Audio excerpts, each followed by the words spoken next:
practicing knowledge, honesty, and strength. And loud and proud, what's your goal? We say black belt, excellent, ma'am. Go ahead and come to attention. Bow courtesy. All right, go ahead and start circling those arms forward. Today we're going to be setting our goals, our fitness goals. Go ahead and move your arms backwards, big circles backwards. Setting our fitness goals. So what that means is we're going to be doing every exercise for 15 seconds. And then we will take that number and multiply it by 4. Go ahead and crisscross. So coaches, we are multiplying our numbers by 4 today. And that is the goal we are setting to beat in 1 minute in about 3 weeks from now when we do our progress fitness test. All right, guys, go ahead and start twisting your back just a little bit. Get those legs warmed up, start jogging in place. Start jogging in place. All right, and come to attention. All right. Our first exercise, guys, our first exercise is push-ups. So what you want to do, make sure, you guys all know how to do push-ups by now. You want to get all the way down to the ground. Coaches, we only count them if they go all the way down and all the way up. We want them to get as many as they possibly can in their 15 seconds. So students, go ahead and get ready. I'm going to get our timer started over here. All right, my timer ran away from me. It's trying to hide. There it is. All right, guys. Get ready. 3, 2, 1, go. Start doing those push-ups. Our coaches are going to count those push-ups for us. So good to see you, Tyler. Going all the way down, all the way up, doing our best push-ups possible. And time. Go ahead and multiply that number by 4. Get it written down. The next thing we're going to do is our sit-ups. The next thing we're doing is sit-ups. So after you write your number down, you're multiplying it by 4. Next thing up is sit-ups. So coaches, you are more than welcome to hold your student's feet. And if your student really needs it, you can give them a little pinky in the sleeve to give them a little bit of a boost to sit all the way up, but only if they need it. Sometimes they don't because they have those strong tummy muscles. Arms across our chest. We go all the way down, go all the way up. Do as many as we can. Get ready, get set, and go.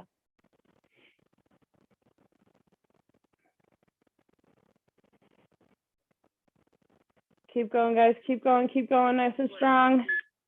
2, 1. And time. Multiply that number by 4. Write it down. And next up is our leg lift. So you'll still be on your back. Your hands will be next to your cha-chas. They'll go up as far or between 45 and a 90-degree angle. Parents, the one thing we don't want to see is butt coming off the ground. So we want our butts to stay on the ground and go down to about 6 inches off the ground. So up to a 45 or a 90. And coaches, you can even give them an arm in the way to let them know how far to go. Get ready, get set, and go.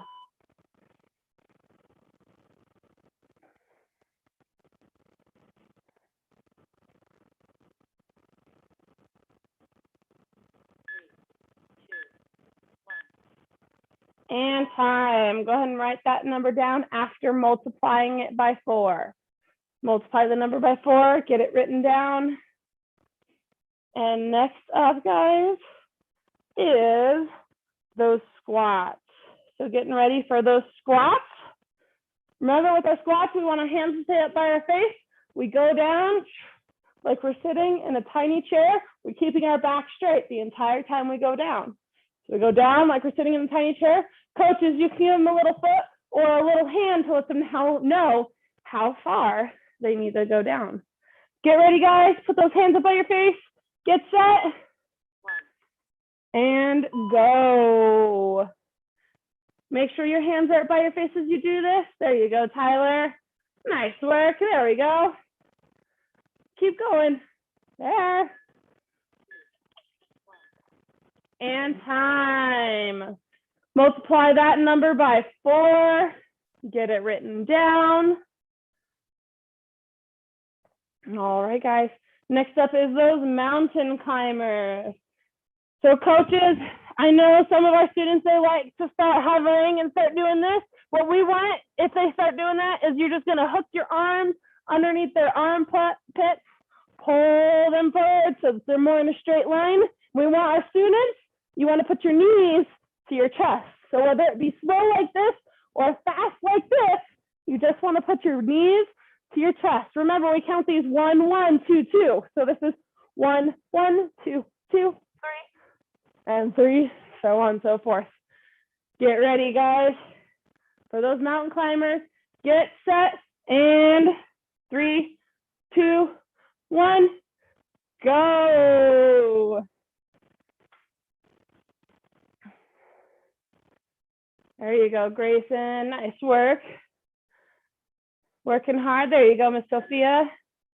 And time. Multiply those numbers by 4, getting them written down. Next up is those jump ropes, guys. Next up is our jump ropes. So make sure you pull your invisible jump rope. If you have a training rope that you'd like to pull out and use, and if you're in a safe space to use it in, you can use that too right this second. Pull out your imaginary ropes. Remember, our jumps only count if we're swinging the rope and jumping over it at the same time. So make sure you're swinging and jumping at the same time, guys. Get ready, get set, and go.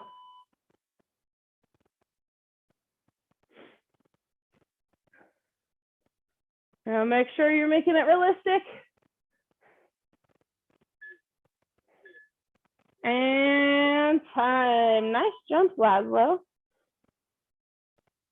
All right, guys, next up is those front kicks. So make sure you're doing those straight out kicks, snap, snap, making sure they're at least at waist level every single kick, and your hands are up by your face for every one of those kicks. So hands are up by your face. You're gonna bring your knee up, snap, set it down. Knee up, snap, set it down. And remember, we're treating everybody in our house with respect, whether they be our coach, our sister, our friend. We're treating them with respect because they're here to help us. All right, guys, hands up by your face. Get ready for those front kicks, making sure they're at waist level. Coaches, you can even put your hands in front of their waist level to give them a target of where to kick or how high to kick. Get ready, guys. Get set.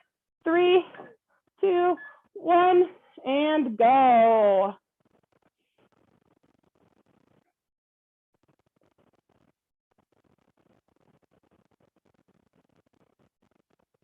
There you go. Finish strong, guys. 3, 2, 1, and time. Go ahead and write those numbers down, guys. Write those numbers down. Next up is those front punches. Remember, we're in those horse stances all the way out, extending our punches all the way out. So horse stance, punch out. 1, 1, 2, 2, 3, 3. Get ready to multiply this number by 4 and write it down. I hope you guys are multiplying every number by 4. Remember, all these numbers are multiplied by 4. Get ready, guys. Get set, horse stance, and go. Tyler, horse stance. Let me see it. There you go. All right, there we go. Make sure all of our punches are going straight out. Time. Go ahead and write those numbers down. Next up is those side kicks. So make sure we have a nice chamber in, push, bring it back, sit it down. Remember, we do this on both sides. So that's 1, 1, 2, 2. Notice I look every single time I'm about to kick so that I know where I'm kicking. Get ready, guys. Get set and go. Make sure our hands are where they're supposed to be. There you go, Tyler. Nice work. And ahead and write that number down and get ready for those round kicks. Get ready for those round kicks. Remember, those round kicks are those ones where our knee points and our toes and our knee, and we set it down. Knee, toe, knee, set it down. Get ready, guys. Set to your left. Get set and go. Nice kicks, Grayson. Good job taking your time to make sure they're right. All right, we're setting strong goals. And time. Go ahead and write those numbers down. All right. Coaches, what you'd like to do with those numbers, please, is we sent out an email earlier today with a Google form attachment where you can submit the goals that they set today. Remember, all those numbers should be multiplied by 4. If you are in a hurry and you wrote the number down and you have to multiply a little later, that's okay. The email, I was just told, hasn't been sent out yet, but it will be sent out soon. Just keep an eye on your emails today, and that's where you'll get the link to submit those numbers that they all got today. All right, guys, nice work. Here we go, and put your hands, feet together, hands above your head. Reach for those toes. See some strong stretching and countdown from 10.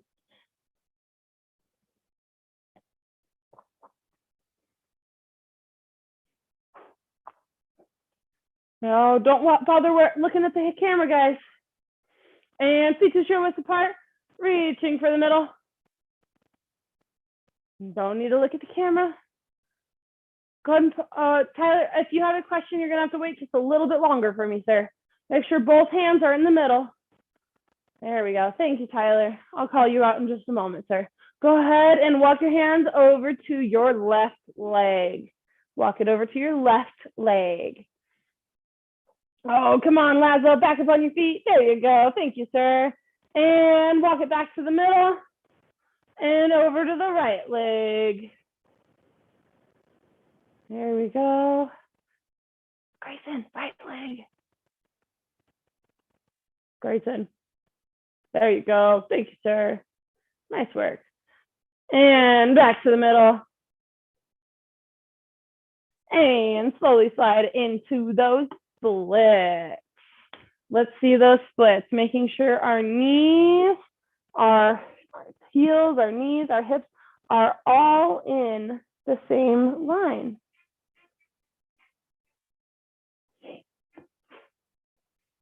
All right, guys, and lean back. Go ahead and keep your legs nice and wide. Reach for the middle. All right, guys, this week we're talking about the first sentence of our visualization. So winning black belts, learn to practice, mentally rehearse, and visualize the successful outcome of activities.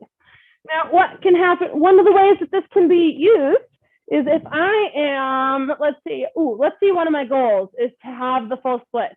And right now, this is about the best splits that I have. The more that I picture the goal that I want and work for it, because I can't just picture it, but I also work for it.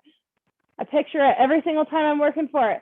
And every time I work for it, I get further and further and further into those splits. And I know you guys can't see me, but I'm not fully in the splits yet.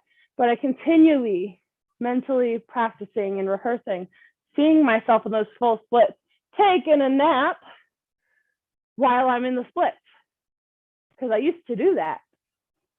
Now I just have to get back to it. And yes, it's possible. Make sure your legs are still wide, guys. You're still reaching for the middle. Getting those good stretches in. I'm doing it with you.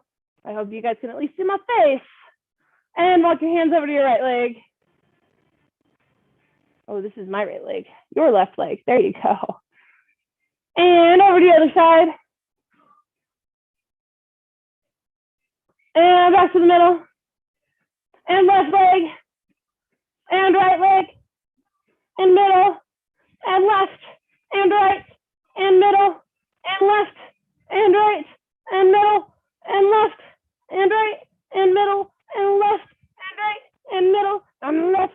And right. And bring your legs in, butterfly stretch, trying to put your chest to your toes. Make sure your back stays straight. Trying to put your chest all the way to your toes. Count down from 5, 5, 4, 3, 2, 1. Done, ma'am. And go and stand up for me. Yes, ma'am. I'll make sure we're on our feet quickly, guys. Don't give me time to put my papers away. Come to your attention. Set your left. Ay-ya.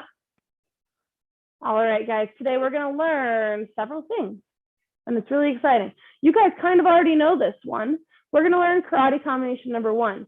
You've done this in disguise many other times in class. So karate combination number 1, guys, is an offensive front punch, back punch. That's it. Nice and easy. Yes, Sam? So when I say go, front punch, back punch. Make sure you take a step forward because it's an offensive front punch. Then turning with your back punch. Keeping your feet, make sure they stay. So you're only pivoting. You're not going all the way over. That wouldn't be good. All right. One moment, Tyler. Let's get this combination in, and then you're going to ask me your question. If it's a comment, I need you to wait till after class. Yes, ma'am? Okay, I think I saw a yes, ma'am. Thank you, sir. All right, guys, set to your left. Yeah. Up on your feet. All right, guys, karate combination number 1. I want to hear a loud T-T as you do it. So front punch, back punch. Ready, and go. T-T, and turn. Now we're on a new side, so new front hand. Ready, go. T-T, and turn. Yes, ma'am. New side, new front hand. Ready, go. T-T, turn. If you guys were at the graduation, you kind of already did this combination. You just didn't know it was karate combination number 1. Ready, and go. T-T, ready, and turn. Ready, and go. T-T, ready, turn. Ready, go. T-T, ready, turn. Start bouncing on those toes. Start bouncing on those toes. Working on that footwork. So remember, that footwork is really important because when it is our turn to spar in level 2, we got to keep our feet moving. If we're just doing a little bounce, then they'll see us and they'll know where to come to get us. But if we're doing those big bounces, we're working on our footwork. We're moving forwards. We can move side to side as long as our eyes are on our target. All right, ready? When I say go, let me see that good karate combination number 1. Ready, go. T-T-A. And turn. Still bouncing on those toes. Still bouncing on those toes. Ready, and go. T-T-A. And turn. Still bouncing on those toes. Keep that footwork going. Ready, and go. T-T-A. Turn. Bouncing on those toes. Ready, and go. T-T-A. And turn. Keep those feet moving. Keep those feet moving. Ready, and go. And turn. Still bouncing on those toes, working on that footwork. Double check your hands. Are they starting to drop onto your chest, or are they staying by your face? Ready, and go. T-T-A. And turn. Let's see it, Tyler. Ready, and go. T-T-A. And turn. Keep those hands up by your face. Eyes on our target. Ready, and go. T-T-A. And come to attention. Yes, ma'am. You guys are going to need your coaches if they're available. Go ahead and get your coach and your kick paddle. If you don't have a kick paddle, you need a pillow. All right, coaches, what you're going to do is you're going to hold the kick paddle off to your side. Want to make sure we hold it off to our side. Our students are going to be practicing their front punch, back punch on the kick paddle. So coaches, once again, if you hold it in front of you, when they come to do their front punch, back punch, the paddle is going to go into you. So we want to hold it to the side or a pillow off to the side. They're going to come in, they're going to do their front punch, back punch as soon as you say go, and then they're going to go back. But they're going to continue practicing the footwork. So when your coach says go, you're going to go in T-T-A, and then you're going to reset and practice your footwork. And go, T-T-A, and go right back. And continue moving on those feet, and they'll tell you when to switch so you have a new side, and you'll practice that new side. Ready, and go. Laszlo, come on. There you go.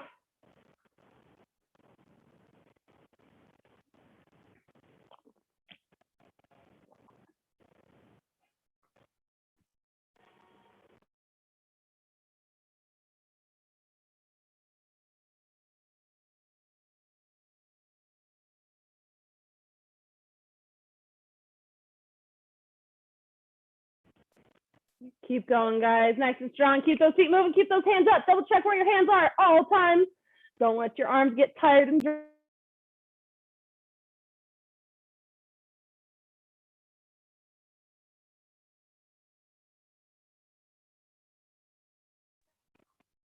Keep going, guys. Keep going. Practice nice and strong. Keeping those hands up nice and high by your face. Keeping those eyes on your target.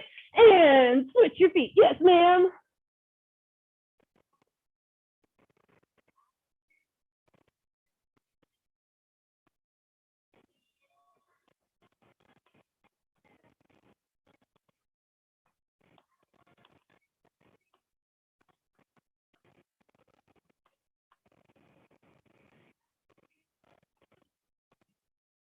Keep going, guys. Keep going. Nice and strong. Still bouncing those toes. Go forward. TT out. Go back. Keep those eyes on the target. And time. Everybody go ahead and take a knee. Yes, ma'am? All right, guys. This week, I want to make sure we are talking about our ABCs of conflict avoidance. And this whole month, we're going to be talking about our ABCs of conflict avoidance. So these are just some simple steps that will help us stay safe. So everybody say A, avoid a potentially dangerous situation. So you want to make sure you avoid a potentially dangerous situation. We're going to go through all the ABCs, A, B, C, and D. So B stands for be calm and breathe. C stands for communicate with confidence. And D stands don't make the situation worse by arguing or fighting. Don't worry about those ones so much right this second. We will go over in more detail those ones later. But today in particular, I want to talk about A. Everybody say avoid a potentially dangerous situation. All right. There's so many different dangerous situations that are around. So everybody go ahead. Raise your hand if you can think of something, a situation that might be dangerous that you want to avoid. Tyler, go ahead and unmute yourself and tell me. I actually have a question. Can you hold your question until as soon as we're finished talking about our ABCs, and then I'll ask you specifically for your question?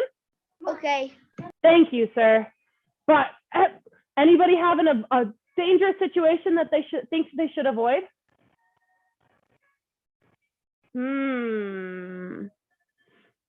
Sophia.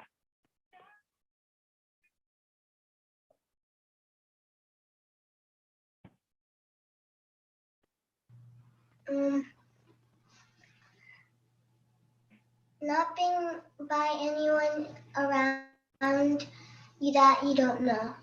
Not being near anybody that you don't know. Everybody give her one clap. Strangers can be dangerous. There you go. So let's see, what else? Grayson, what else can be dangerous? Go ahead and make sure you unmute yourself for me, sir, because I can see your mouth moving. Having a bad time with like someone that you don't know and it tortures you really bad. I can see that you probably have been watching. And you get hurt bad. That's okay. Yes. Sometimes strangers can hurt us bad. That goes off Miss Sophia's thing that she said. So we just don't want to go near people that we don't know unless our mom or dad say it's okay. But other things that can be busy or that can be dangerous are busy streets. Who thinks it's okay to cross a busy street without even looking? Okay. Who thinks it's not safe to cross a busy street without looking? There you go. I know that's what you guys meant to raise your hands for. How about a construction site? Is a construction area dangerous to be in? Okay, yes. I'm glad that you guys are raising your hands for agreeing with me. That's what I'm seeing, you guys agreeing with me. How about, maybe there's a bully at school. Do you think you should go near the bully if they're being mean to people? Say no, ma'am. Thank you, Grayson, for that good head shake. A reminder for everybody at home, I know some of you guys weren't able to make your classes earlier this week, so you guys don't know. But one way, since I can't always hear what you're saying, is you give me a thumbs up and a shake of the head, or a thumbs down and a shake of the head to let me know if you mean yes, ma'am, or no, ma'am, because that lets me visibly see your yes, ma'am, no, ma'am. But don't forget, you can continue using those yes, ma'ams and no, ma'ams even while you're at home. All right, guys, so making sure you always stay safe by avoiding those potentially dangerous situations. Everybody go ahead and stand up, start jogging in place. And Tyler, go ahead and ask your question for me, sir. Are you naming your kittens in here? They're around. You'll see them every now and then whirling around, but right now is nap time. But I'll wake one up at the very end of class. Okay, Tyler? Okay. Thank you very much, sir. If you watch closely, you might see a kitten running around. But for right now, I'll bring it in at the end of class. All right, guys, getting those feet moving and step to the front side, y'all. Let me see karate combination number 1. Ready, go. T-T-A. And reset, yes, ma'am. Start bouncing on those toes. Karate combination number 1. Ready, go. Yeah, and reset, yes, ma'am. Grayson, can you turn your camera just a little bit upwards enough, or back way? That works even better. Ready, and go. T-T-A. Karate combination number 1. Ready, go. There you go, Roswell. There you go, Miss Sophia. Ready, and go. Oh, Tyler, I need that camera on for me, sir, so I can see what you're doing, so I can help you out. Ready, and switch your feet. Yes, ma'am. Ready, and go. Still karate combination number 1. Karate combination number 1. Ready, and go. T-T-A. No, I'm not doing it because I know it's already been taught to you guys. Ready, and go. T-T-A. Ready, and go. T-T-A. Ready, and go. T-T-A. And come to attention. Go ahead, grab your commas. Grab your commas. Tyler, I need that camera to stay on for me, sir, all of class.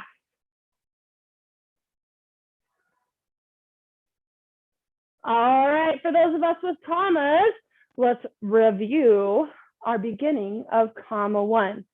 So prepare for comma 1. Comma 1, ma'am. Remember, was our comma 1? I know some of us weren't here earlier this week, so I'm going to teach it as if none of us have learned it yet. While I wait for the sneeze to come. All right, guys. So comma 1, you're going to prepare making an X in front of your belt knot with your commas. Now, one important way to know how to hold your commas, because some of us may not already know this, is you want to hold it right about in the middle of your comma, and you want to line up the bladed side of your comma with the first knuckle of your finger. First knuckle of your finger, and then you close it up, close your hand around that comma. That'll help you when you go do the strikes and the blocks and the down blocks that we use with our commas. Now, commas are a really cool weapon because they used to be used, they came from when farmers used to use a much longer version. I believe they call, for some reason, I can't remember the name of what they used to call it, but they used to chop the wheat with the ancestor of the commas. So we'll want to remember that this side would have been the sharp side. All right, guys, everybody come to attention. What we're going to do is we're going to make an X in front of us. Hello, Miss Marina. It's so great to see you. Thank you, ma'am. All right. Go ahead and make sure you make an X in front of your belt knot with your commas. This is the way we prepare for comma 1. So everybody come to attention. Ready? Prepare for comma 1. Everybody say, comma 1, ma'am. All right, guys. The first thing you're going to do is you're going to take your left foot. You're going to step into a left front stance. Use your left hand to down block and your right hand to do a high block. Laszlo, go ahead and switch your other left and your other right for me, sir. Oh, no, you had the right side. Just your hands. There you go. Thank you, sir. Oh, Tyler, switch your hands for me, sir. And your next move, what you're going to do is you're going to step forward into a front stance. Your high hand is going to go around like it's trying to serve some pizza, and your low hand is going to go and do a high block. So I'm trying to serve some pizza while doing a high block. All right, guys, and reset, prepare for comma 1. Comma 1, ma'am. Ready, and 1. Aya. So to do that down block, high block with your left leg in front. And 2. And reset, prepare for comma 1. Comma 1, ma'am. Ready, and 1. Aya. 2. Reset, prepare for comma 1. Comma 1, ma'am. We're making sure our commas stay in front of us because remember, these are weapons and we want to treat them like them. If we're hanging them on something like our arm, well, if these were real, I would have just cut myself and that wouldn't have been good. So make sure you guys keep them in your hands, keep them gripped the right way, and go ahead and prepare for comma 1. Everybody say comma 1, ma'am. All right, guys, get ready, get set, and first move, ready, go. Show me that first move. There you go. Nice work, Tyler. There you go, Lazo. There you go, Miss Marina. Ready, and next move, ready, 2, go. There you go. Make sure 2, you're going to step forward. So in the same direction that you just faced, you're going to step all the way through. There you go. Doing that, serving the pizza and doing a high block. Move number 3. Move number 3 is you're going to take your front leg, which is your right leg. You're going to pick it up. We're going to move in a circle to go in the complete opposite side to do a low block and a high block. Ready, go. Ooh, there you go, Grayson. Nice work. Now, Grayson, can you just make sure one of your legs is in front for me? The same one that has the down block. Other leg for me, Grayson. No, your hands are right. Put your, there you go. And put your feet. There you go, Grayson. Thank you very much, sir. And your next move is just like the first side. You're going to step through, serve a pizza, and do a high block. Ready, go. And reset. Yes, ma'am. Prepare for comma 1. Comma 1, ma'am. Remember, if you're at home, you could still say these things just as if we're in the karate class. Ready, and 1. Aya. 2. You want to make sure you're stepping forward to the right, or sorry, to your left. Ready, and 3, turning all the way around. Low block, high block.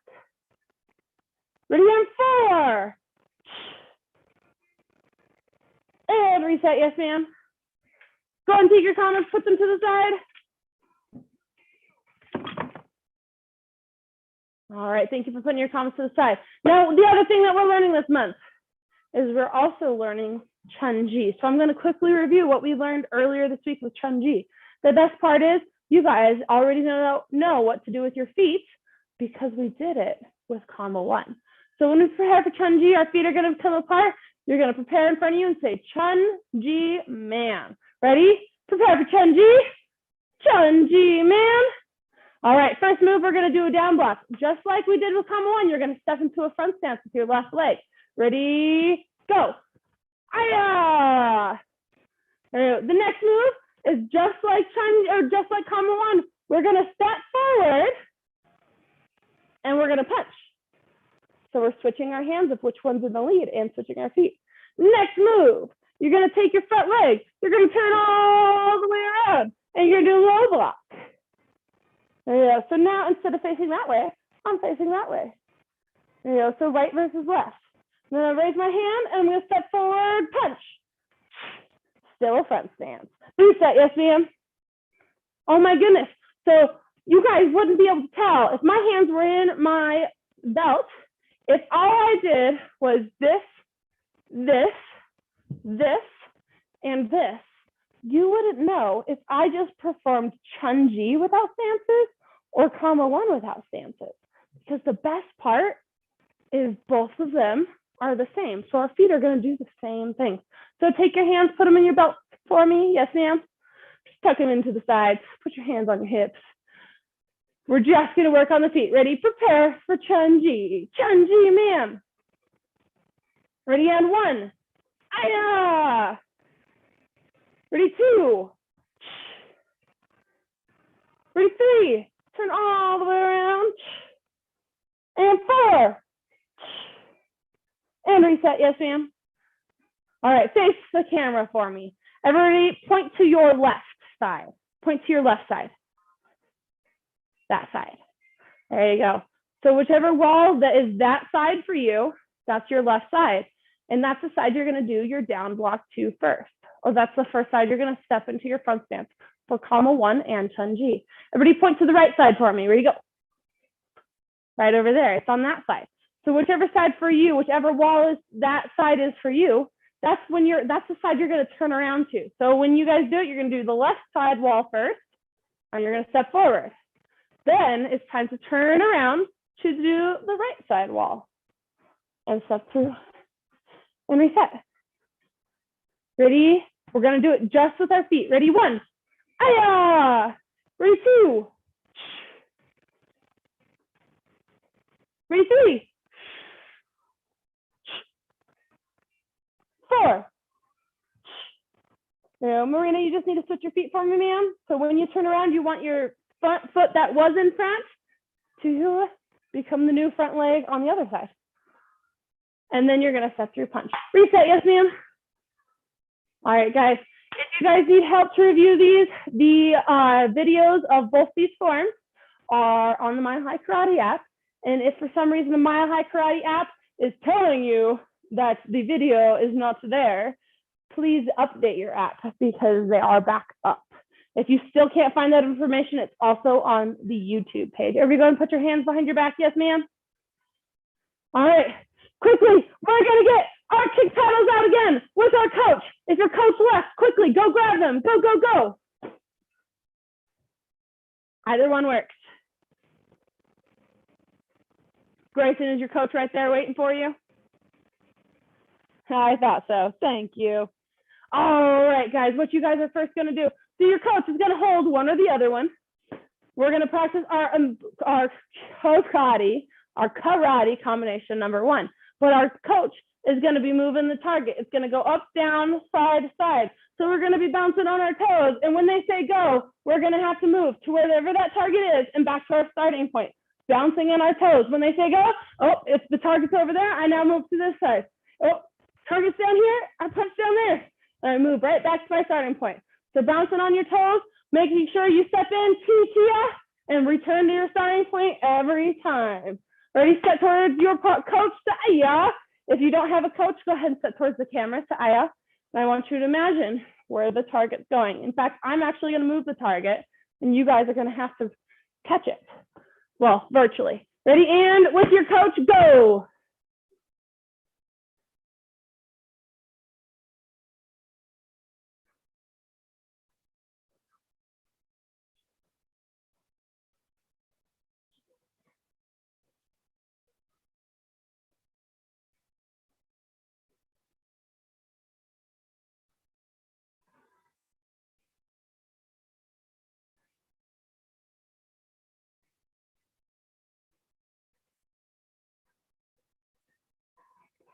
Keep going, guys.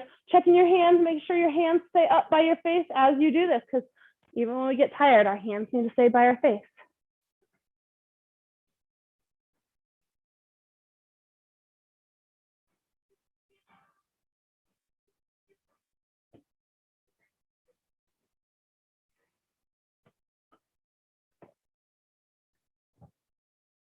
And time.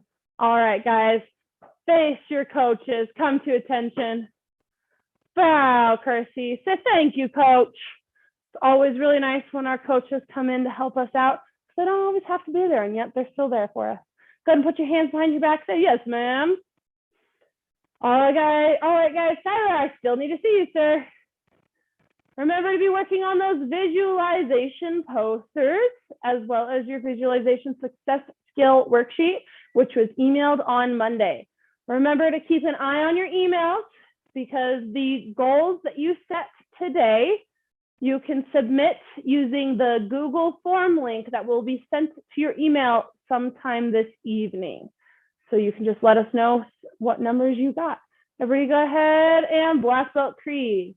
As a dedicated student of the martial arts, I live my life by the principles of Black Belt: modesty, courtesy, integrity, perseverance, self-control, and indomitable spirit. Everybody go and come to attention. And loud and proud position. Ma'am, Mile High Karate is the best, ma'am. Awesome.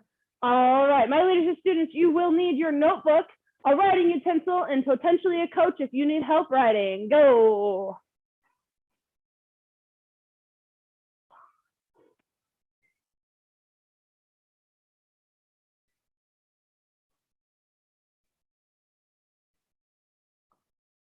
And Tyler, since you asked, here's Donnie. I woke him up from his nap to show him off real fast. So he's kind of sleepy, but he's a purring. There you go. It's nap time. I'm going to put him back down for his nap. If everybody wanted to see, there you guys go. That's Donnie. That's one of my kittens. He's the one who likes being held the most.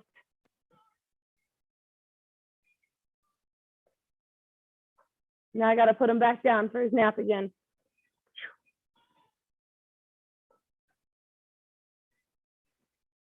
All right, guys. This week we are starting the book all over again with chapter 1, which chapter 1 is the law of significance. And the law of significance states that 1 is too small of a number to achieve greatness. Now, who's ever popped a bag of popcorn? Who's ever, raising your hand? Thank you, guys. Who's ever popped popcorn without the bags? They just did it on their stovetop. No? Some of us have. So I don't have, I'd show you guys, but I don't have loose kernels here today. But if you guys do popcorn and if you pop it on the stove as individual kernels, if you only put one piece of popcorn in there, it pops and it's cool. Okay, now we got one piece of popcorn and it doesn't lift the lid. But if you guys use a bunch of popcorn, you put it all in the pan and it starts popping all together. It works together to raise the lid of your pan, especially if you put too much in there. I've done it. All right, guys. So law of significance is 1 is too small of a number to achieve greatness. When you guys are working with a team, because remember, these are the laws of teamwork. We work as a team to do great things. So that's the law of significance, is 1 is too small of a number to achieve great things. I want you guys to think about people in your life that maybe you admire. Maybe it's somebody, we just had the Olympics. It could be Simone Biles, because I know she was a big name in the Olympics. Who else? Somebody raise your hand if you have the name of somebody that you look up to. Grayson, go ahead, sir.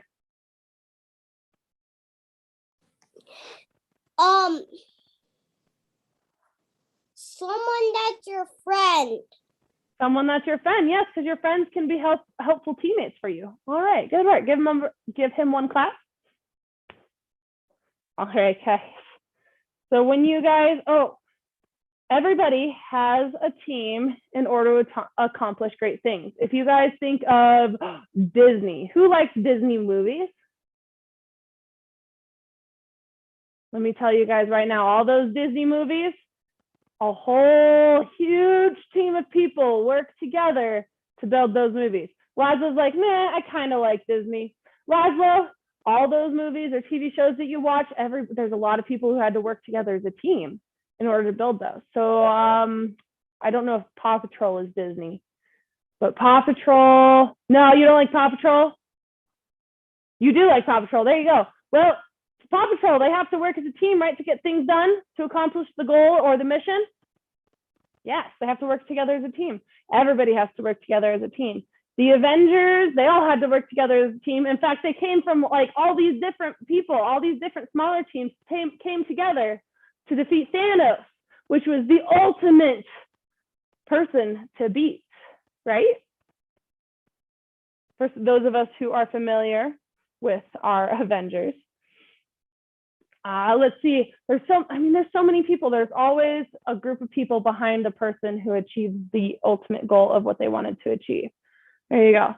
Because in order to become better players, teamwork is always at the heart of every great achievement. You always need to have teamwork. Grayson, when you watch Prep Cycle, does everybody work together as a team? Yes. Yes, they do. So guys, Grayson's in the unique position where he gets to see Prep Cycle before he ends up in Prep Cycle. Prep Cycle is one of the last steps to getting your black belt. And one of the biggest things that you learn to do is work together as a team. Because if you don't work together as a team, then you're not going to have a fun day, are you, Grayson? At the red line. Look, she's talking. Grayson, do they have a fun time if they don't work as a team? No. No. No, leaves in there say, nope, no ma'am. All right, guys, because there are no problems that we can't solve as a team, but there are very few problems that we can solve on our own. Grayson, if you wanted to make popcorn right this second, Could you make it by yourself? No, ma'am. No, you can't. Hey, Sophia, can you make popcorn by yourself without any help from an adult? You're a little older, so you might be able to. You can? Yes. But when you were younger, did you have to learn from your parents in order to be able to make popcorn by yourself? There you go. So that's part of your team. Your parents are part of your team, and they help you learn new skills. So this is a small goal right here. Popcorn's on the mind apparently today. If you guys work as a team, you can accomplish any goal. If popcorn wants to pop out of their pan, they have to work as a team of kernels to lift the lid and get out. All right, guys, and there's only a couple of reasons for people to want to work on their own. Sometimes it's ego. Sometimes ego can get in the way and make us want and think that we need to work on our own.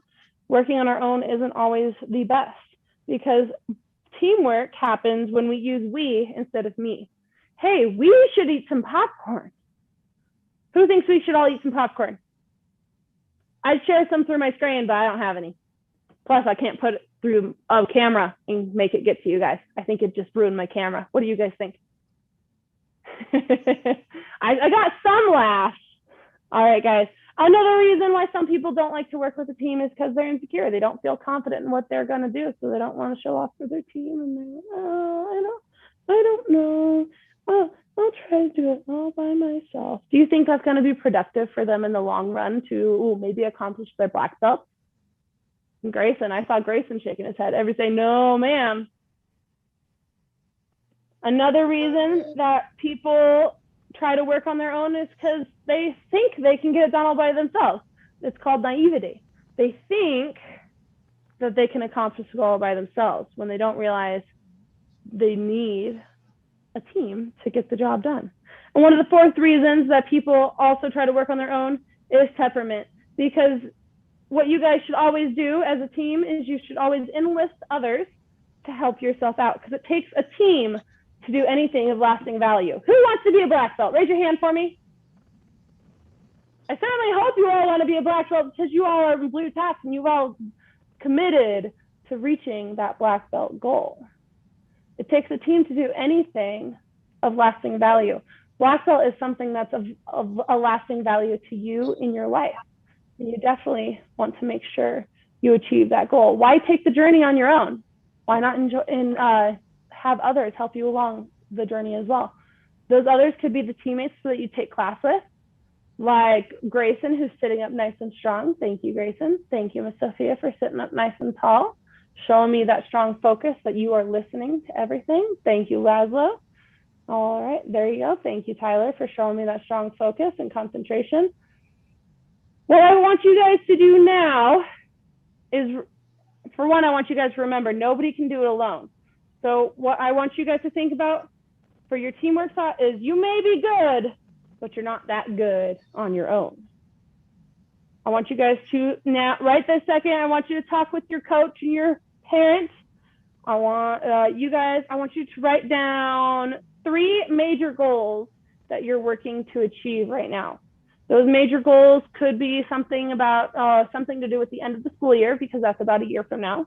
It could be your black belt. I hope black belt's one of those goals. Having straight A's. It could also be, I don't know, maybe the future job that you want to have. Take your time with your coach right now to write those goals down. And when you have all 3 of those major goals that you want to accomplish written down, have your hand raised so that I can tell that you're done. Go. What are 3 goals that you're working on right now? What are 3 things that you want?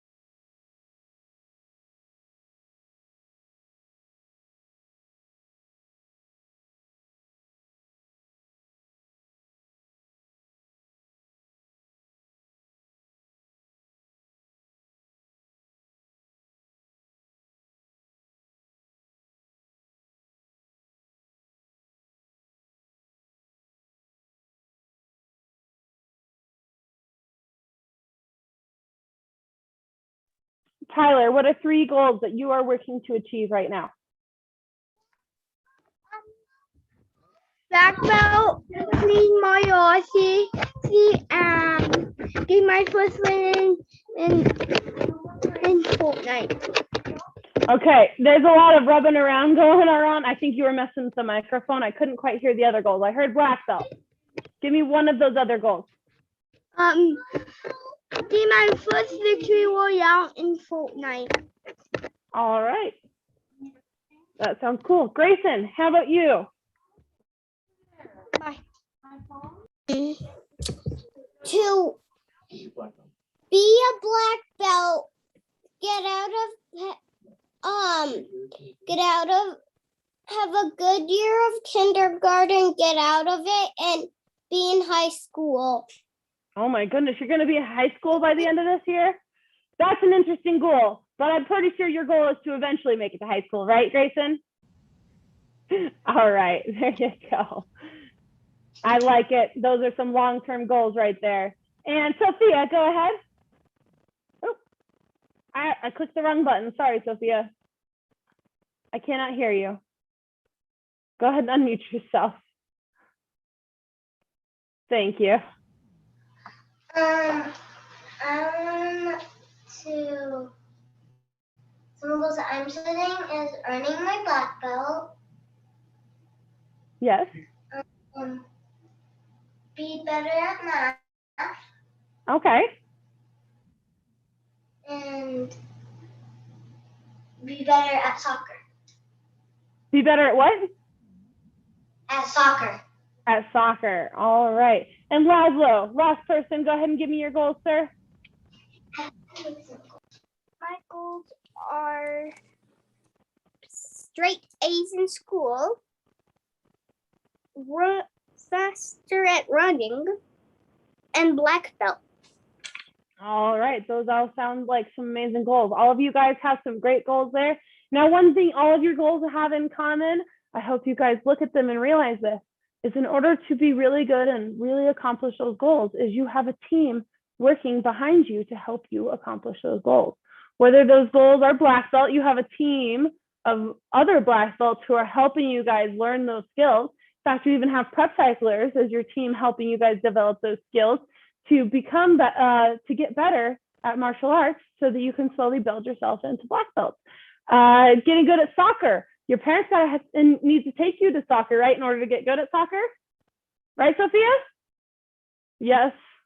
In order to get to soccer, you have to have somebody to take you to soccer. So that right there is one team behind you, or some team members behind you, helping you accomplish those goals. Getting good grades in school. All of you guys, I heard something a lot related to school.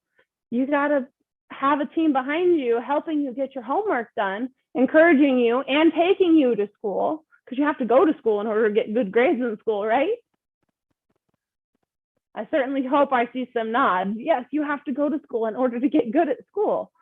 You guys have teammates behind you all the time. And a lot of those times, your team members are your parents and your coaches, your instructors and your friends. They're all helping and encouraging you guys. Because remember, nothing significant can be accomplished by one singular person. But as a team, you work together to accomplish big goals. Everybody who won gold in the Olympics, or everybody who went to the Olympics, they had a huge team of coaches and parents and friends and family behind them to encourage them and help them work hard to accomplish those dreams. So everybody go ahead and stand up. Come to attention. Bow courtesy. My level 1 leadership students, you guys are all dismissed. And just remember, always, in order to get class credit on Zoom, I gotta be able to see you. So please always turn on your cameras. Thank you guys. Enjoy. Bye. Excuse me? Yes, Tyler. Like, why when you was patching it up, I actually cut my toe, so that's why my camera was off. Okay, thank you, sir. Hope your toe, stop the bleeding and feel better. We just put a bandage on it right now. There you go. That's the best way to do it. Miss Christensen. Say bye-bye. Bye. Bye, Tyler. Miss Christensen.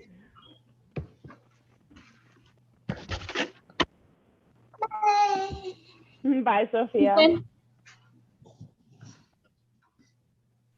Miss Christensen, Yes. I just wanted to let you know Devin will not be in class today. He is not feeling well. Oh, no. Okay, that's good to know. All right, thank you. I hope he's feeling better real soon. All right, level 3, you guys will need jump ropes for class today, preferably, as well as your bow staff or your bow staff stand-in. If it's a stick, that's fine too.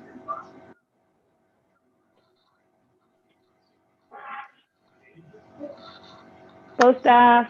You'll also need your kick paddles and somebody to be your coach. Bow staff or bow staff stand-in if you have a space where you can't really swing around a bow staff. Bow staff stand-in can be a stick. Or a noodle. Himzo family, I know you probably don't have a scream stick, but maybe you guys have a noodle if you don't have bow staffs. And make sure you have your jump rope and preferably a space where you can jump rope.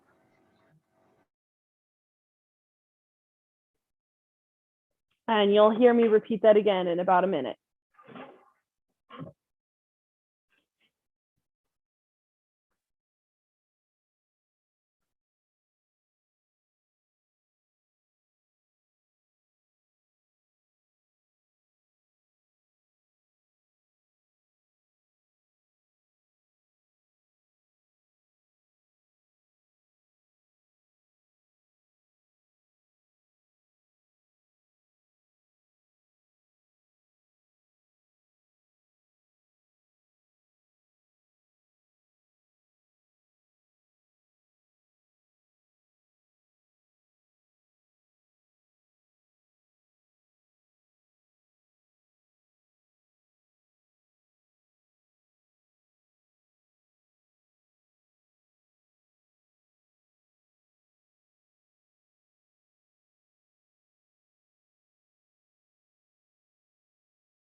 Once again, level 3, one other thing I forgot to mention, you'll need your pen, a piece of paper, your jump rope, your bow staff, or your bow staff stand-in.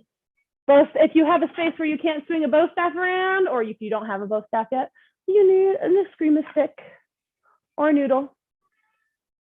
Make sure you're getting ready. We are setting our fitness goals today, so you will need your jump rope and preferably a safe space to jump rope.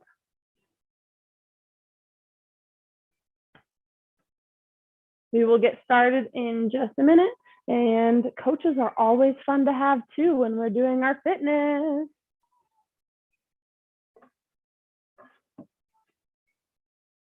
Miss Maddie, give me a thumbs up or thumbs down. Are you going to be participating as much as you can? Okay, thank you. Zayden, participating as much as your body lets you? Thumbs up or thumbs down? Okay, thank you. And I'm assuming Logan, there you are. All right. Hayden. Miss Charlie Young, it's good to see you, ma'am.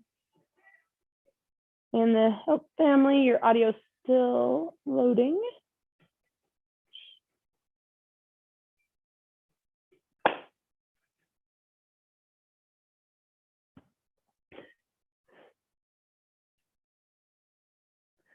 Sophia, if you could please do me a huge favor and turn off your Zoom.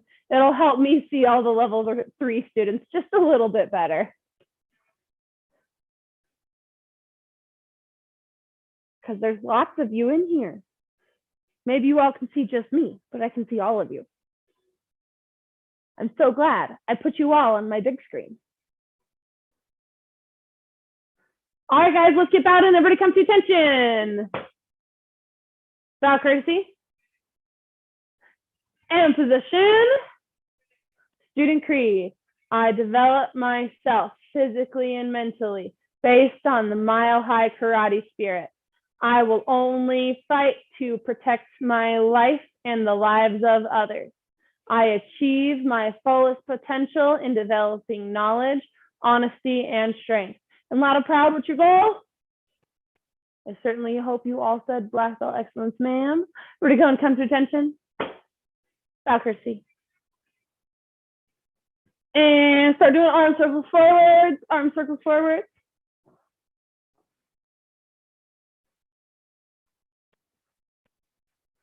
And backwards. Help family, give me a thumbs up if you can actually hear me. Okay, cool, because on my end it says connecting to audio. So I'm glad you guys can hear. And crisscross.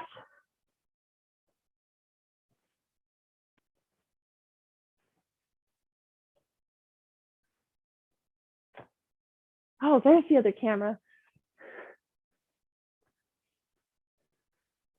All right, guys, and time. Go ahead and get those feet moving just a little bit. We are doing our fitness goals today, and my timer is set for us to have 20 seconds in between. 15 seconds on. Multiply your numbers by 4, write them down, and then get ready for the next exercise. I will be telling you guys what the next exercise is. We are starting with push-ups.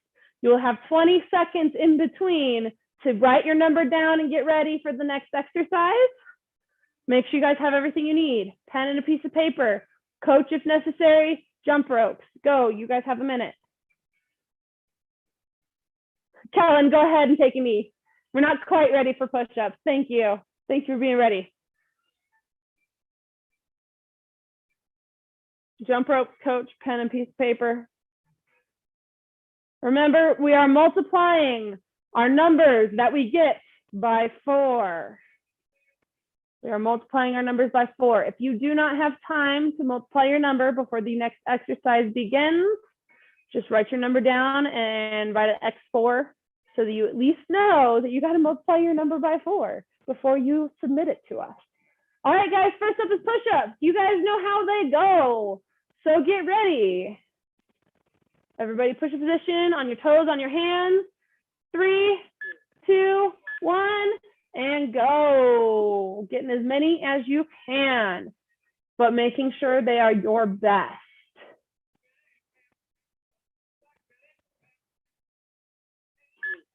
And time. Write that number down and get ready for sit-ups.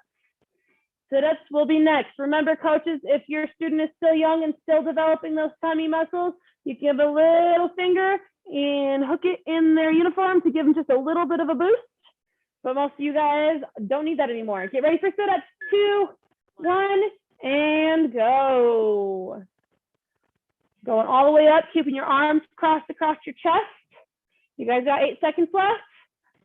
Trying to set some strong goals. We want to set our best goals. 2, 1, and time. Go ahead and get those numbers written down, multiplied by 4, and get ready for leg lift. Get ready for leg lift. All right, coaches can hold their arms to give you a measurement of how high to lift your legs. Remember, butts don't come off the ground. Legs stay straight. Get ready, get set, and go. Leg lift. Getting as many as you guys can, putting forth your best performance. And time. Go ahead and write those numbers down. Multiplied by 4.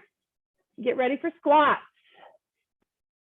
Remember, squats, we keep those back straight. We go down as far as we can. We keep our hands up by our face. Best way to keep our back straight is looking up. Get ready, guys. 2, 1, and go. Now make sure your hands are by your face. 8 seconds left. Hands by your face. Hands by your face. There you go. All right, guys. 2, 1, and time. Write those numbers down. Get ready for mountain climbers. Mountain climbers are next. Remember, as mountain climbers, you don't want your butts up in the air. You want to keep your back flat, and you want to bring it, tucking your knees in tightly to your chest. Get ready. Get set, and go. Getting as many as you can. Remember, they count 1, 1, 2, 2, 3, 3, 4, 4. Getting as many of your best as you can. We are setting strong goals. Get ready and time. Go ahead and write those numbers down. Get them multiplied by 4 and get those jump ropes out. Give them a couple test swings. Make sure you're not going to hit anybody or anything in your space that you're going to use. I'll give you guys a little bit of extra time to do this. And if you are currently in a space, unfortunately, where you cannot use your jump rope, please don't write this number down, but at the end of class, time yourself for 15 seconds using an actual jump rope in a space where you can actually jump. And for right now, you'll just use your invisible ropes, but these numbers won't count. All right, guys, 6 seconds. 5, 4, 3, 2, 1, and go. There you go, doing your best, getting as many jumps as you can. Make sure you use those ropes. And time. Go ahead and write those numbers down, multiply them by 4, and get ready for your front kicks. Front kicks are next. Make sure your hands stay up by your face and your all kicks are waist level. Get ready, get set, and go.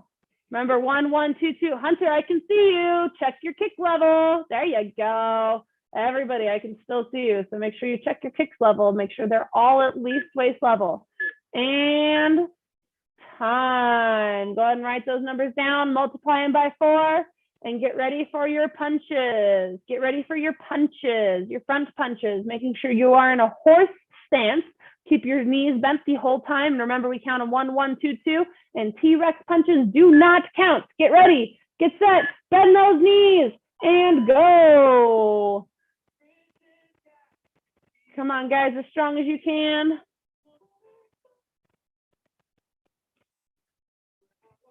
Three seconds, finish strong. And time. Write that number down. Multiply it by 4. And get ready for side kicks. You guys are level 3, you know how side kicks work. Tuck your knees into your chest. As you kick sideways, I'll look at your target. Get ready. I can tell we're not all ready, guys. Eyes on your target, looking both ways. Every time you kick, you should be looking at your target. You should have a strong pivot. Get ready, get set, and go. Side kicks. There you go, Jace. Nice work, Jace. Kellen, good kicks. Nice work, Devin. Keep going, Miss Charlie. And time. Go ahead and write those numbers down. And get ready for those round kicks. Round kicks are next. Hi, Liam. Point your knees, point your toes, point your knees, looking at your target every single kick, keeping your hands up by your face every single time. Get ready, get set, and go. Keeping those hands up by your face. Remember, hands up by our face is also really important in the style of our kicks. Finish strong. Make sure you get them done well. And time. Go ahead and write those numbers down. Multiply them by 4. Now's your time to breathe if you needed a breather and take a quick drink of water. What you guys will need to do with those numbers, especially if you weren't able to multiply them, is you'll need to make sure that after you multiply them by 4, you check your emails. Earlier today, like less than an hour ago, there was an email sent out with a link to a Google form where you can submit your goal set numbers. So the numbers that you set your goal with. If you cannot multiply your numbers right now, just multiply them by the end of class and then submit your numbers, preferably at the end of class. All right, guys, at least you have the number that you got written down. All right, go ahead and feet together, hands above your head, reach for your toes. Make sure your feet are together. Thank you, Cody. Count down from 10, 10, 9, 8, 7, 6, 5, 4, 3, 2, 1. Done, ma'am. Feet to shoulders apart, reaching for the middle. count down from 10, 10, 9, 8, 7, 6, 5, 4, 3, 2, 1. Done, ma'am. Walk your hands over to your left leg. Count down from 5, 5, 4, 3, 2, 1. Done, ma'am. Walk your hands over to your right leg. Count down from 10, 10, 9, 8, 7, 6, 5, 4, 3, 2, 1. Done, ma'am. Walk your hands back to the middle, slide into the splits. Make sure your toes, your knees, your hips are all in one straight line, and your toes are up towards the ceiling. Not your toes in line, because that means they would be up towards the ceiling. Make sure your heels, your ankles, your knees, your hips are all in the same line. Nice work, Kellen. Thank you. And count down from 5, 5, 4, 3, 2, 1. Done, ma'am. And go ahead and stand up. Joe and Miss Purity, you guys might be pretty darn close in the split. Go ahead and do your hip circles. And remember, if you guys need to use a restroom, do it the same way you would do in class. You come to attention, you bow courtesy off the floor or outside of the camera view. You quickly take care of your business and you return to class. And other way.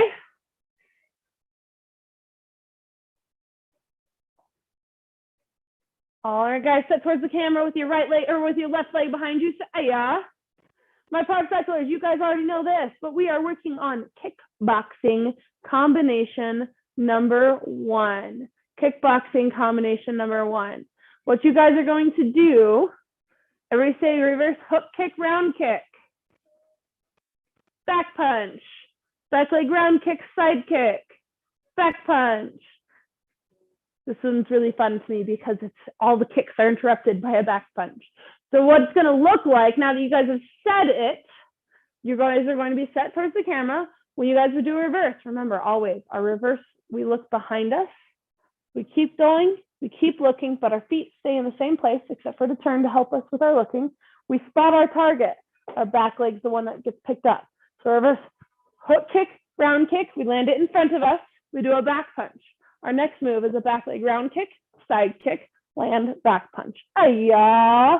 Go ahead and reset for me if you'll move. And Lila and Tarek, is your dad there? Give me a thumbs up or thumbs down if Mr. Himzo's there. We just don't see him. Thumbs down? Okay. Thank you very much, guys. All right, guys. Reverse hook kick, round kick, back punch, back leg round kick, side kick, back punch. We're going to say it and do it together. Ready? Kickboxing combination number 1. Ready, go. Reverse hook kick, round kick, back punch, back leg round kick, side kick, back punch, yeah, and reset. Yes, ma'am. All right, Caleb, let me see you. Ready? Saying it and doing it again. Ready, go. Reverse hook kick, round kick, back punch, back leg round kick, side kick, back punch, yeah. Reset. Yes, ma'am, and switch feet. Let's get practice with the other side, saying it and doing it. Ready, go. Reverse hook kick, round kick, back punch, back leg round kick, side kick, back punch, yeah, and reset. Yes, ma'am. Ready, go. Reverse hook kick, round kick, back punch, back leg round kick, side kick, back punch, yeah. All right, everybody taking it, yes, ma'am. What you guys are going to do with your coach is your coach is going to hold this kick paddle. You will only kick the kick paddle today. You will not punch the kick paddle. Coaches, you will hold the kick paddle sideways to your students. Also, please keep in mind your student's going to be moving forward. So please move backwards as they do their kicks. So when they do the reverse hook kick, round kick, they will be moving slightly forward. So we're gonna have to watch our distancing a little bit. They'll do the reverse hook kick, round kick. So they can hit the pad on both sides. They do their hook kick through, their round kick comes to the other side. Let them do their back punch. Students, do not punch your coach. At that point, you're going to need to move backwards because they're going to then do their round kick and then side kick. Students, do not kick your coach. Coaches, we're not going to be in the way, but they're not going to kick the paddle either. They're going to do their round kick and then they're going to do their side kick underneath the paddle in the air. Do not kick your coaches. Yes, ma'am? And then they're also going to do their back punch in the air. Yes, ma'am? If you do not have a kick paddle, remember, pillows work great. They're both double-sided and they are also padded. Yes, Miss Charlie, that can work. However, it doesn't move. And you are. It doesn't move backwards. If your coach is going to hold it, we don't want you to be pushing it in the middle of your combination. All right, guys, face your coach. Come to attention. Bow courtesy. Set towards them with a loud ayah. Saying and doing the combination at the same time so you guys get both those sides of your brain working. Ready, go.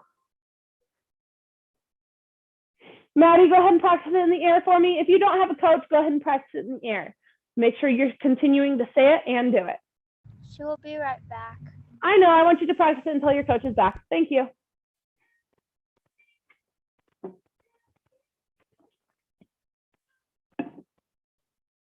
Keep practicing. Reverse hook kick, round kick, back punch, back leg round kick, side kick, back punch, and reset. Keep going, guys.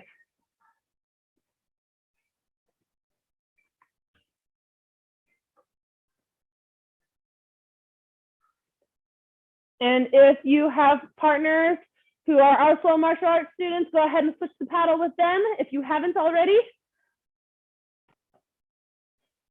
Devansh, go ahead and let your brother hold on to that for me, sir. Because I want you to get the continuous practice of the combination. I want him to get the continuous practice of the distancing.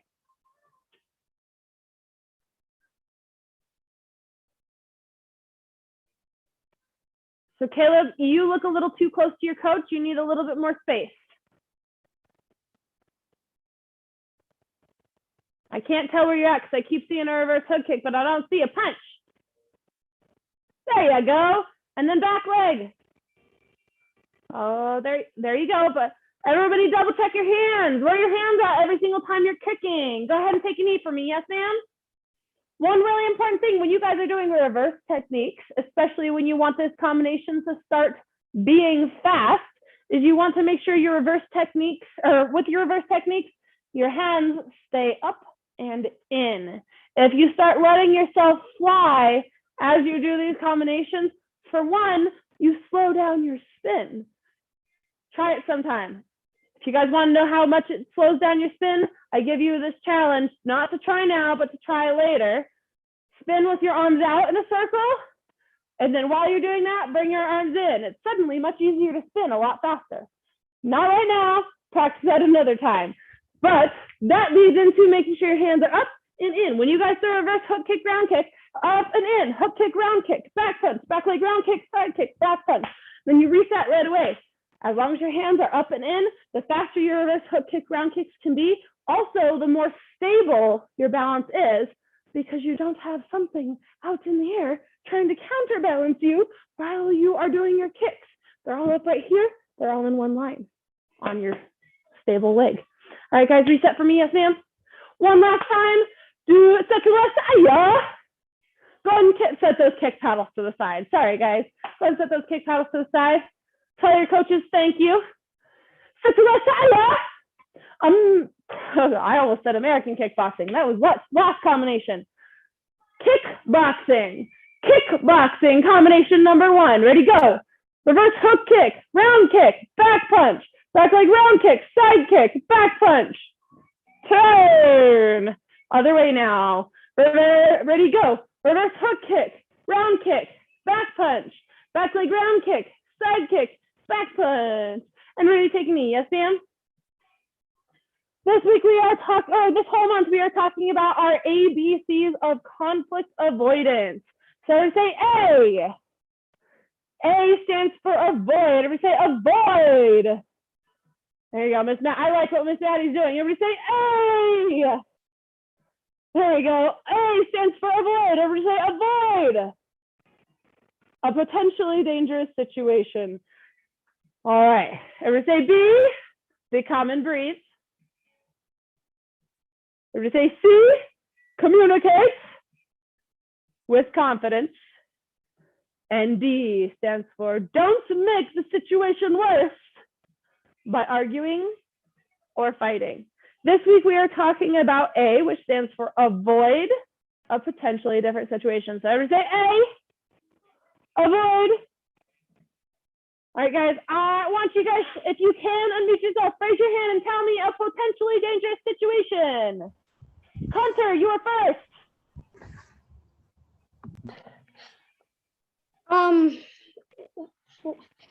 Crossing the street when the light's not green.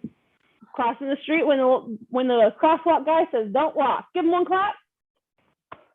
There you go, Maddie.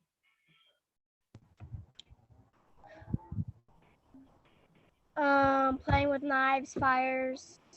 Playing with knives, playing with fire, matches. Give her one clap. Logan.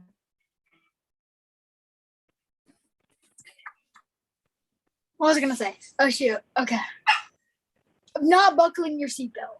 Not buckling your seatbelt. Guys, let's avoid a potentially dangerous situation by just always buckling our seatbelt as soon as we sit in the car. Even if that means we're sitting in the car and our parents are outside talking, but we always buckle our seatbelt as soon as we get in. I used to do that a lot. And oh, Miss Serenity, she's super eager. Miss Serenity. Last one.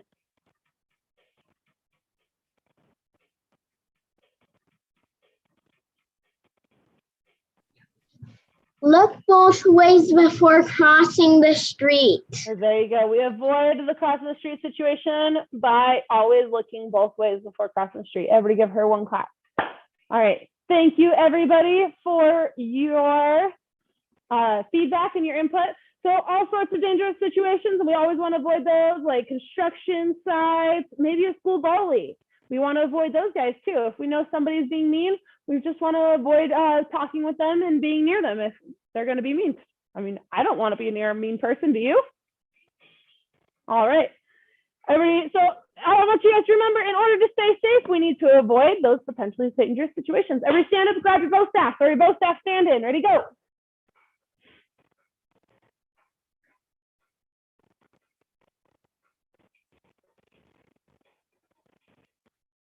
All right, guys, we are working on bow 3. So how bow 3 starts is that wonderful rowing the boat that we learned earlier this week. So I want us to just warm up our hands by practicing that row of the boat. So remember how we row the boat is we take one side, it dips to the side, it flips so our palms up, we grab pinky to pinky, and we have a reset. Dip the new top to the side, flip so our palms up, pinky to pinky. Dip, flip, grab. Dip, flip, grab. Dip, flip, grab. We want all these grabs to be the side of our body. And the way we count these is every side of our body is a new number. So 1, 2, 3, 4. 4 is the important number, which we will figure out in just a second. Ryan, your camera's off. If you could turn it on for me, that would be fantastic, sir.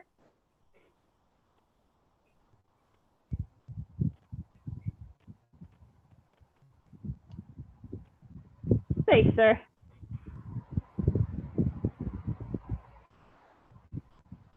All right, and time. All right, remember with your bow staff or your bow staff stand-in. Can you go, give me a thumbs up if you can hear and see me move? I see some thumbs up. Okay, cool. Thank you. And I don't see anybody frozen, so it's good to see. All right, so what you guys want to do is you want to start off on the right side of your body, holding your bow staff in the middle of your bow staff. This is how we prepare for bow 4. So if I have a big bow staff, I prepare for bow 4 right here at the left or at the right side of my body. Bow 3 now. Am I frozen? No, you're saying bow 3. Or you're saying bow 4, I mean. My goodness. Don't you guys want to learn bow 4 to block bow 4? All right, guys, bow 3. You guys are in level 3. This is a level 3 form. It is bow 3. All right. What happened to bow 1 and 2? I don't know. You're in level 3, so you get to learn bow 3. So what you guys are going to do, your bow staff's going to be right next to you, held on the right side of your body. you're going to start with 2 taps to the ground. 1, 2. If you're in an area where you can't tap the ground, don't tap the ground, air tap. I'm not tapping because I'm going to disturb my downstairs neighbors if I do. What you're going to do is you're going to take the top end of your bow staff. You're going to do dip and twist 1. And on this other side, dip and twist 2. Other side, dip and twist 3. And dip and twist 4. Dip and twist 4. After you complete it and you start doing the grab, instead you're going to step forward with your left leg. Your right leg is going to go to meet it. And you're going to tuck it underneath your armpit. That's your first strike. All right, guys. So go back, tap, tap. I can tell you guys right now, I'm going to be completely opposite. I'm going to reset. Unfortunately, I've never practiced this form on the opposite side. So if my bow staff is on one side, I need your bow staff on the opposite side of what you see me doing. All right, so everybody tap, tap on your right side. 1, 2, 3, 4. Step out, step together, over the head strike. There you go. Your armpit stops it. Next move, you're going to step into a front stance. You're going to release it from your armpit. It's going to come swinging up and knock somebody under the jaw. It's going to stop at your shoulder. You're going to hold it on your shoulder. Your next move is you're going to step forward again into another front stance. You're going to strike across your body. Remember, this is a strike, so you want your arm straight. The other hand's going to come to your hip. You're striking at temple level with your bow staff, which could be eye level as well. All right, guys, reset. We're going to do those all together. Ready? And keep in mind, if my bow staff is on one side of my body, it's on your other side. So cameras invert. So I can't invert. I haven't figured out how to invert my camera. So make sure if you see me doing it, do the opposite side. All right, ready? Tap, tap. 1, down, flip. 2, down, flip. 3, down, flip. 4, down, flip. Step forward. Step together. Overhead strike. Stop it in your armpit. Next move, you're going to step forward with your left foot. Upward strike to your shoulder. Trying to knock somebody underneath the chin. Next move, you're going to step forward again into another front stance. Strike across the body towards the temple. Hello, camera. All right, guys, reset. Yes, ma'am. Don't touch your cameras. Hayden, question or comment? If it's a question, go ahead and unmute yourself. If it's a comment, please tell me after class. Okay, after class. Thank you, sir. Oh, I was just gonna say it's how you fix the screen because I thought it might be helpful for class. It will be helpful in the future. Unfortunately, I don't have time to mess with that. So I'll have to figure that out in the future. Thank you, sir. All right, guys. So it's on the right side of your body. Tap, tap. Dip 1 to the left. Flip, grab. Dip 2, flip, grab. Dip 3, flip, grab. Dip 4, flip, grab. Step, slide. Over the top. Land. Step forward with your left foot into a front stance. Keep in mind, I seriously mean your left foot. You're going to strike up as you step into that left front stance. So if you're matching me, please switch your feet. If your feet match what you see in the camera, I am not mirroring you. You need to switch your feet. Next move, you're going to step forward with your right foot. You're going to strike across your body and at the temple. Your next move, you're going to step backwards into a front stance towards your right side of your room. You're going to be striking at the knee. Your bow staff is going to be held at your chest, striking at the knee. And we're going to do one more knee strike. You're going to step backwards into a front stance towards the left side of your room, striking at your knee again, but the knee is towards the camera. And reset. All right, prepare for bow 4, bow 3, sorry guys, bow 3, ma'am, and go. Tap, tap, dip 1, dip 2, dip 3, dip 4, step, slide, overhead strike. Step forward, left legs forward, striking on the right side of our body. Step forward, right foot is in our front now, right front stance, striking across our body towards the eyes. Next move, you're going to step backwards into a front stance towards the right side of your room, striking the knee towards the camera. And next move, stepping backwards, doing a front stance towards the left side of our room, striking the knee towards the camera. All right, your next move, what we're going to do is we're going to take our bow staff. I'm going to slide backwards because that way I stay. We're going to pick up our back leg. We're going to strike over the head into a horse stance. We're striking over the head. Then we're going to pull it back and poke the person in front of us. This is all still towards the left side of our room. Now your back should be towards the camera. We're going to repeat this again to the other side. You're going to pick up your right leg. You're going to strike over the top towards your right side of your room. Pull it back and poke towards the right side of your room. This is in a horse stance. Reset. That's as far as we are going today. We are going to continue to review up to that point. All right, guys, prepare for both 3 and begin. Tap, tap. 1, 2, 3, 4. Step together, step out, or step out, step together. Overhead strike. Left front stance. Under the chin. Step forward. Right front stance across the body. Step backwards. Front stance towards the right side of your room. Knee strike towards the camera. Next move, step backwards again into a front stance to the left side of your room. Knee strike towards the camera. Next move, you're going to go over the head. Pick up your back leg, which is your right leg. Going to step forward into a horse stance.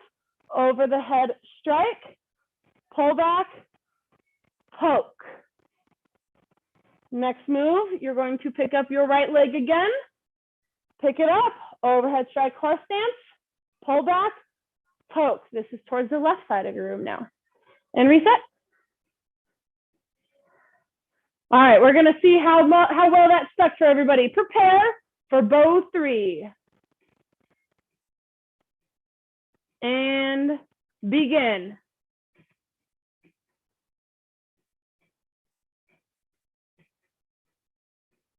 Hunter, you should know this.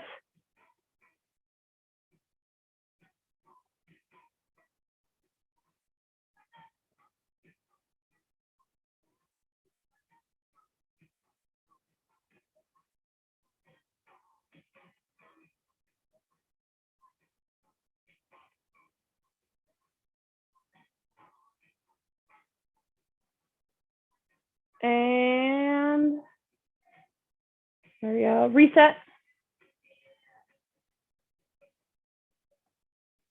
All right. Make sure, so I'm trying to think of ways to help you guys remember because I know it's harder to see on a camera, especially since I'm hearing you. If I'm turning my back, this is the way it should look for you guys. 1, 2, and 3, and 4 for dips. You're going to step out with your right leg, step together with your left, overhead strike. I hope you guys can see this, see how it's tucking under my shoulder. I step forward with my left leg, striking upwards. Step forward with my right leg, striking across my body. The leg that just moved moves again, it bounces backwards. Now I'm in a front stance facing the right side of your room, doing a knee strike towards the person, towards the camera or away from you. Right now I'm doing it backwards, so keep in mind I'm doing it the way if you were to look at it from behind. You're going to step backwards, front stance towards the left side, knee strike. Back leg picks up to be in a horse stance, overhead, poke. Then you're going to pick that same leg up again, overhead, poke. Your right leg likes to move a lot in this first set of moves. Go ahead and prepare for bow 3. I'm making sure you're on the opposite side of me. Maddie, opposite side. You should know both three, so I want you to do both three to the way you remember it, not the way that you think you see me doing it. Devin, switch your hands. All right, ready and go. Tap, tap. Dip 1, dip 2, dip 3, dip 4. Step with your right, together with your left. Overhead strike.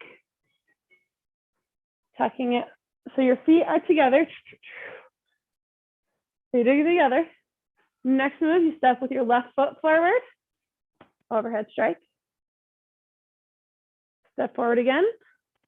Strike across your body. Step backwards. Strike at the knee. Step backwards. Strike at the knee. Over the top and poke. Over the top and poke. And reset, yes, ma'am? Make sure you guys continue to practice those at home. Use the videos. I hope they're probably a little bit more clear quality than what you guys can see on the camera for me.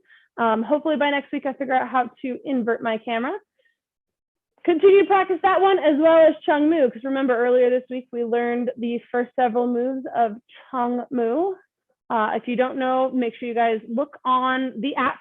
You will need to learn as far as right after the very first side kick in Chung Mu. That's as far as we went in Chung Mu. And then that's as far as we are going in before for this week. So the videos are up on the app. If it doesn't say they're on the app, you'll need to update your app to help you. All right, guys, go ahead and put those to the side. Ma'am, Yes. really quickly, I want to show you how to invert your camera. Not So- right now, sir, because I have to teach class. Okay. My roommate is a tech person. They will help me figure it out before next week. Okay, well, the Thank you. settings are before you join the class, basically. Okay, thank you. All right, guys. Let's see, we have 1 more minute. So what I want us to do is we're gonna do really fast, round sides. So I want you to do 5 as fast as you can without setting your leg down. Round kick, side kick, round kick, side kick, round kick, side kick, round kick, side kick. Then you do 5 more on the other side. Round kick, side kick, round kick, side kick, round kick, side kick, as fast as you can. Yes, ma'am? Ready, and without setting it down. Go. Double check your hands, where are your hands, because if you start dropping your hands, you start losing your balance.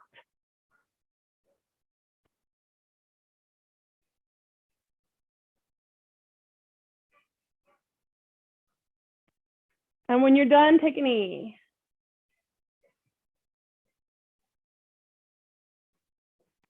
Try not to use something for balance. That was not the focus of this drill. All right, guys, everybody go and stand up, put your hands behind your back.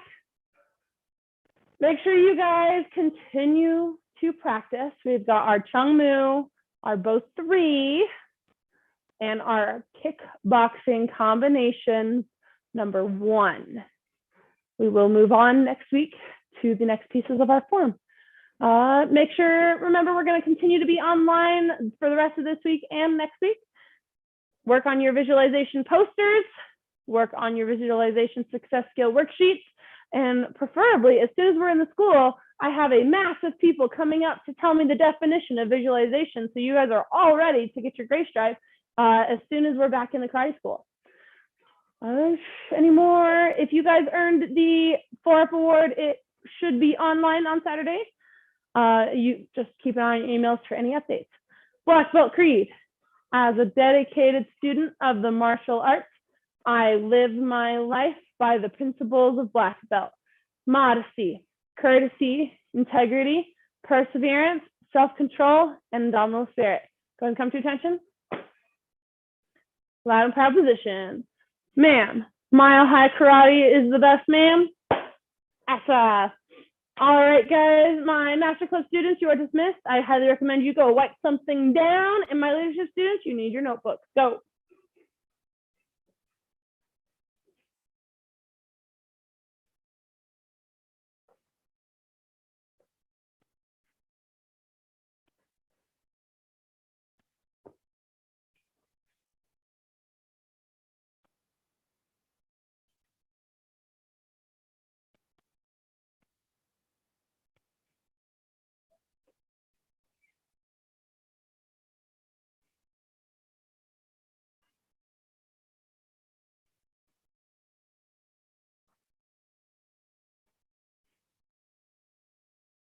All right.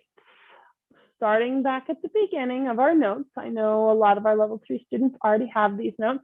It's always good to review this information, especially as we step into those leadership roles and assisting in classes. There's 2 different roles when you guys are being assistants in our classes. The first one is being a team leader. A team leader. Go ahead and make sure you write that down. First role is being a team leader. And the team leader's job is that they set the example. Even if you already have these notes, please make sure you guys continue to write these down. The constant review will help you guys out. So the team leader sets the example. The other role that we have for assistants in classes, as you guys are assisting, is assistant. And the role of the assistant is that they help and improve the students. They help and improve the students. So as you guys are in classes, I want you guys to remember that overall, these are your goals, to be the assistants and the team leaders in classes. Team leaders, they set the example. The best way to set the example is by doing. And sometimes, I know a lot of us, we like to line up on the front of the classroom and do it in front of the classroom. But what will help the best, especially when there's lots of assistants in classes, is spreading yourselves out among the students and going on the intersections of the squares. So instead, where all the students are sitting on the X's, you guys, as the assistants, you guys go to the intersections of the squares where they make the plus signs. And you guys perform in class to a super high level. So like when you guys are assisting in level 1, you perform all those level 1 skills and techniques at a high level 1 level. Or at a high, well, at a level 3 level, because you guys are level 3 and you want to show level 1 where they're going to go in the direction that they're going to become. That's how you guys set the example. You set the example by yelling, being super loud, by being super strong, by being super powerful, by showing off your stances, by showing off those kicks, making sure you're showing off those level 3 techniques, not those level 1 techniques, because a level 1 wants to become a level 3. And your students will always do about 80% of what you do. So as long as you show things off at a high level, they'll do it at a slightly lesser level than what you show. Maddox, I see you have a question. Can you repeat rule number 1, please? Role, there's no rules here. Role, R-O-L-E. So there's the team leaders who set the example, and there's the assistants who help improve the students. Now, assistants, the way they help improve the students, I mean, a lot of you guys really want to be the assistants who walk around and you correct the students, but students do best by seeing the way they should do it rather than being physically told how to do it. I need 1 or 2 students maybe to walk around and just doing those little corrections. Now, if you are a student and you're having an assistant walk up to you and whisper in your ear as the teacher's talking, hey, do this and make sure you fix this and keep your hands up. But the teacher's also giving the direction at the same time. They just moved the next move of the form. They just missed the next move of the form. So when you guys are being assistants and you guys are giving the little corrections, one of the best ways to give a little correction is to stand next to the student and show them what you need. If they still don't give it, give a little touch. If they need to chamber their hand, give a little touch with your finger and move their hand to where it should be chambered. You don't always have to tell them how to fix themselves. But also, when you guys are being assistants, you need to always tell the students as well how they're doing a good job. It's one of the most important things as assistants and team leaders is to use your students' names. So when they're doing their drills and skills with their coaches or with their partners, you go up to them and say, oh my goodness, Sophia, high five. That was a great kick. Great job, Sophia. Keep with your hands up. Mr. Tyler, oh my goodness, those hands stayed up by your face that entire time. Nice work. You got to make sure, though, every single time you're saying those praises, You want to keep them when the instructor's not giving the next direction, because sometimes I've noticed a little bit, and I'm trying to give these directions because I'm noticing these, is if we're talking to the student and the instructor's talking, the student misses what the instructor says. So it's really important as we are assisting and being team leaders and assistants in classes that we remember when the instructor is talking, the student needs to hear the instructor. If the instructor is not talking, we can give them a quick praise. Everybody say quick praise. Oh my goodness, Sophia, your hands were up, your kicks were strong, you had that strong pivot, you had a really strong kick, you made sure that side kick was nice and strong. Oh my goodness, was that quick? No, I just took like 10 seconds, maybe even 5 seconds to tell the student everything that they did right. Students don't need 5 seconds telling them everything they did right. They need 3 words. Great, hands up, in addition with a high five, or even just a thumbs up. Nice pivot. You can add a name in there to make it 4. Sophia, nice pivot. Jace, strong kick. Quinn, those hands are up. Just always pointing out those really strong things that students are doing in classes. All right. Anybody have questions that they've encountered while they're being the assistant and team leaders in classes? I want this time to be kind of a Q&A session. If you guys have questions, or if you're anticipating for when you step up to be those team leaders and assistants, if you have questions how to improve yourself. Come on, guys. Nobody has a question?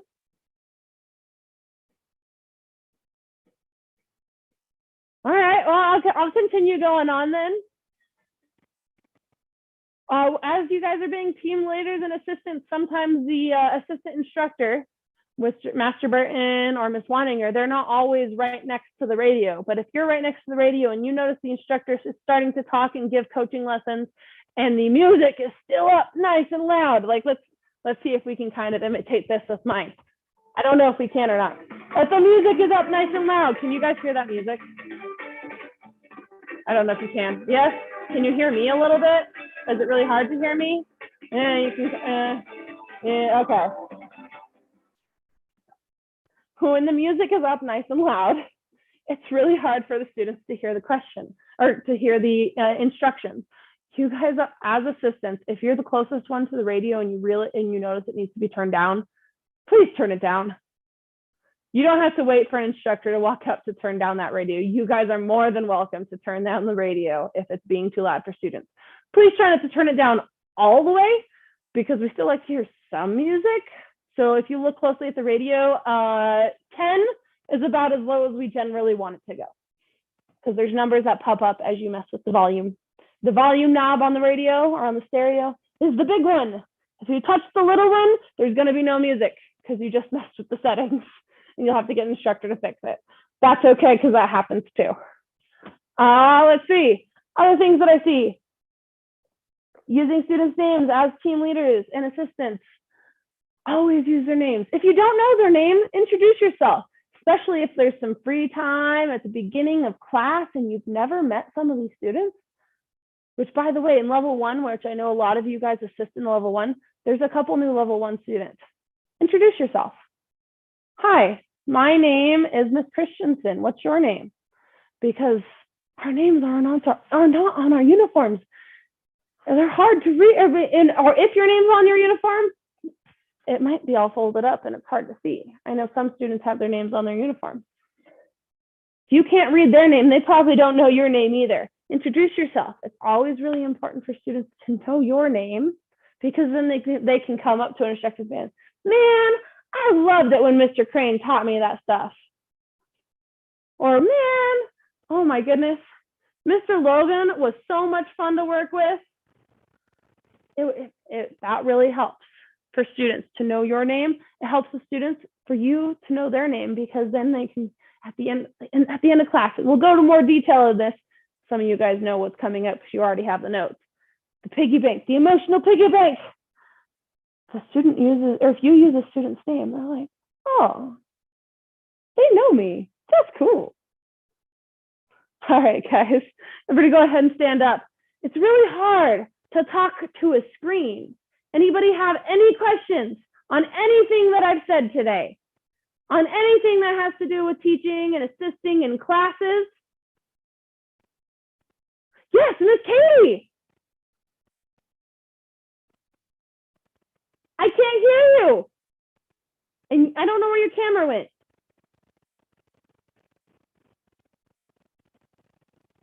I see the camera that says Joe Hilt. Okay, you're still connecting to audio on that one. Oh, there we go. Can you hear me? Now I can hear you. So when you introduce yourself when you're a class assistant, do you use your first or your last name? Oh, you guys are echoing. You use your first name. I keep saying Mr. Crane. So what we do is you guys earn the title of Mr. or Mrs. once you guys become conditional black belts, but you hold your first name. So like Miss Charlie Kundari, she just received her conditional black belt, and so she's Miss Charlie.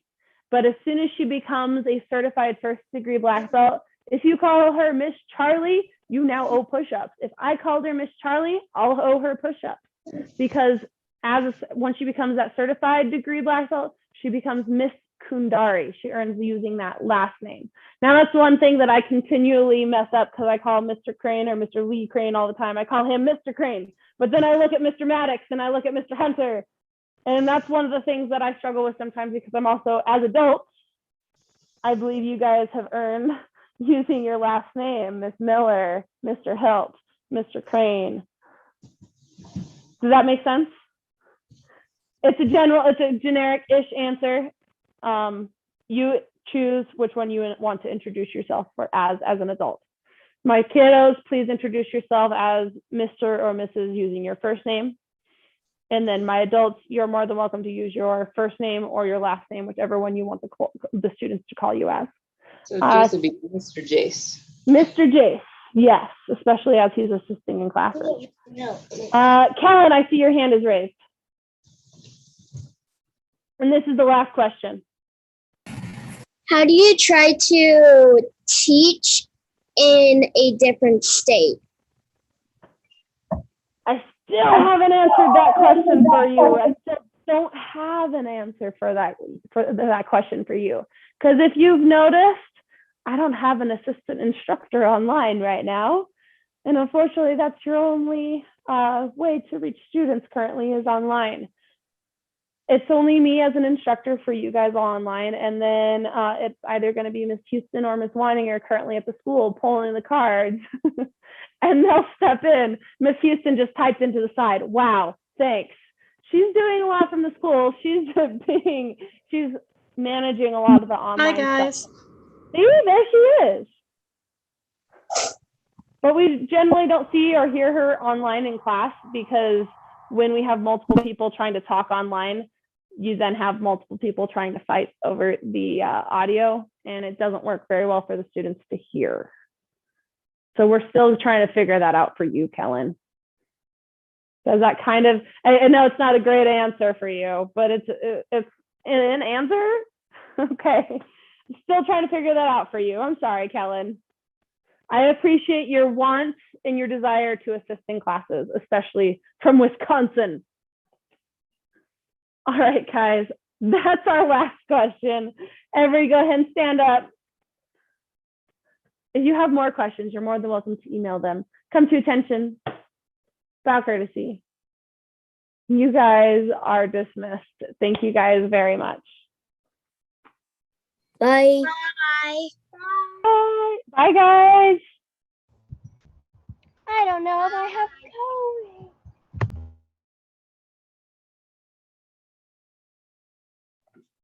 Ms. Christensen, Yes, I'm right here. Devin decided after sleeping all day he feels well enough to try karate, so he's going to see how long he lasts. All right, sounds great. He'll get class credit if he can last. I think we'll give him 15, 20 minutes. If he can last that long, so I understand. If he's not feeling well, we'll see how far he goes. But then again, he's a young kid. He just got his dose of Tylenol about a half an hour ago, so I think it perked him up. Okay.